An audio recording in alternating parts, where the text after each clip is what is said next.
last 2 years that has, I think, we'll all agree, has felt like a decade. Back in 2018, if you'll remember, it seems like a very long time ago, I made 3 promises to the riding, to the great people that I serve here. And those promises had to do with the fact that we live in a neighborhood, and we see these challenges for a very long time, that hit its provincial growth targets set back in 2006, and we hit those for 2041 back in 2018. So to put that into perspective, that is a quarter century ahead of our projected growth in this neighborhood. And that has come with immense challenges. Now, first of all, I think we all agree we have a rich neighborhood, a very diverse neighborhood that we all appreciate. We are the world in one community, and I'm very thankful for that. You can walk up and down Yonge Street and get any type of food you want. We're so rich with that tapestry that makes us special, but we didn't plan properly for that growth, did we? And that led to immense challenges when it came to education, when it came to transportation, transit, when it came to the subway lines, and of course, when it came to the infrastructure itself, whether it be for utilities or for roads.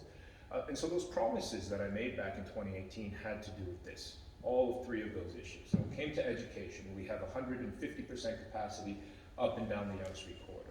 That means for those people who live on Empress and those condos, or along Doris, you can see Earl Hay, but no, there's no chance you're going to have to go there. Your kids are ever going to go there. That's not a childhood when you're being bussed back and forth after the bell and you don't get to do band practice or sports. That's all part of a rich education experience. We also had and I can't, correct me if you know of any neighborhood, I don't, where there are 2 subway lines that dead end in our community. The Shepherd line and of course Finch Station. And I've long lamented about this as a child, having to take the subway to Finch and then the Cummer bus across to Leslie 51 down. Hours of my life per day just waiting for that. And that's been the story for Willowdalers. And we all know that sometimes in the mornings, taking line 1 south, it's so busy, you catch a train north from Shepherd to Finch just to get a spot to get to work. And of course, the other challenge we have is a lack of infrastructure on our roads. Yonge Street splits our riding. It is the world's largest street. And 401 is the southern border of our community, the busiest highway in North America, yet you have a left turn traffic light to ramp up from Yonge Street onto 401 East, and I think that has caused a lot of traffic problems.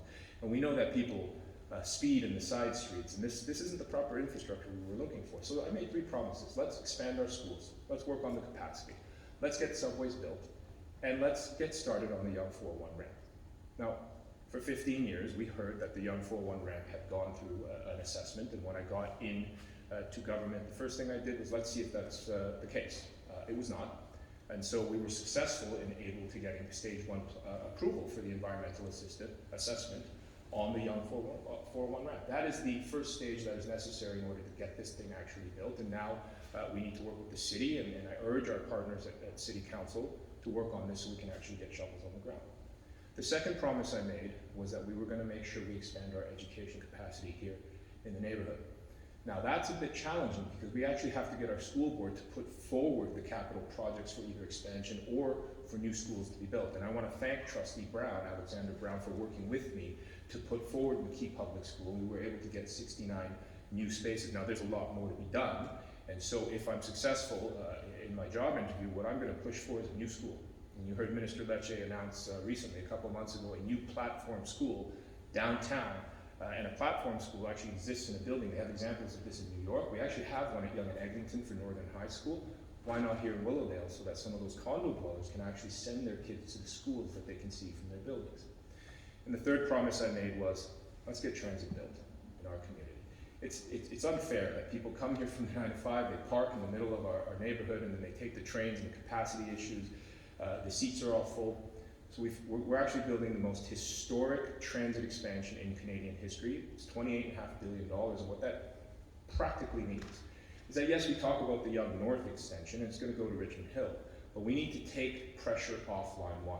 And so we're building the Ontario line relief line, which will actually go from the Ontario Science Centre all the way down to Ontario Place. And that's not all. We're extending the Eglinton Crosstown West to actually get out far to Mississauga and connect to the airport finally. And we're also extending Shepherd East so that you don't have a line with 4 stops anymore that goes from Yonge Street to Fairview Mall. You actually get this thing moving out shepherd. And so those are the larger promises that I made, and I'm proud to say that we've kept those promises.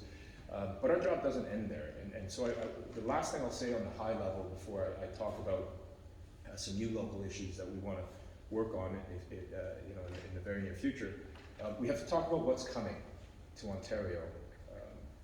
And there's a lot of population growth coming. I think most of us are old enough in this room to, maybe not our young friend over there, but to remember when the Blue Jays won the last World Series. It was 92, 93. Hard to believe that was about 30 years ago. It's fresh memory for me, but in 30 years, Ontario is actually going to see a giant population growth of 30%. 15 million is the population of Ontario today. Well, 15 million will be the population of the Greater Golden Horseshoe alone in that time frame. It's an unprecedented amount of growth on the way, and that means we need to prepare for that growth so that some of the challenges that we face in Willowdale won't be the case for other communities in a growing province such as Ontario. And we're doing exactly that. First of all, it's important to protect our green space. We are expanding the green belt, but we are making sure we connect the transit grid for that population to be dispersed fairly. We all know the story of the Danforth, which has heavy rail transit down its line with 2-story commercial lining the entire line. That's an example of a neighborhood who didn't take their fair share of growth. When we have Willowdale, where we see condo towers up and down Yonge Street, who took its unfair share of growth. And growth is part of a growing city and a growing province. The only thing we need to make sure we do is we invest into the necessary infrastructure that I touched on today, whether that be for transit, whether that be for transportation, whether that be for schools or water or utilities. That all needs to be there to make our communities work. And that is the priority of our government. And that's why we are making sure we connect the grid in transit. We are electrifying our vehicles to reduce our greenhouse gas emission footprints. We are making sure we build the transportation network that is necessary to move people from point A to point B. And that is why we're investing in our roads and highways as well. That's a lot of high-level stuff.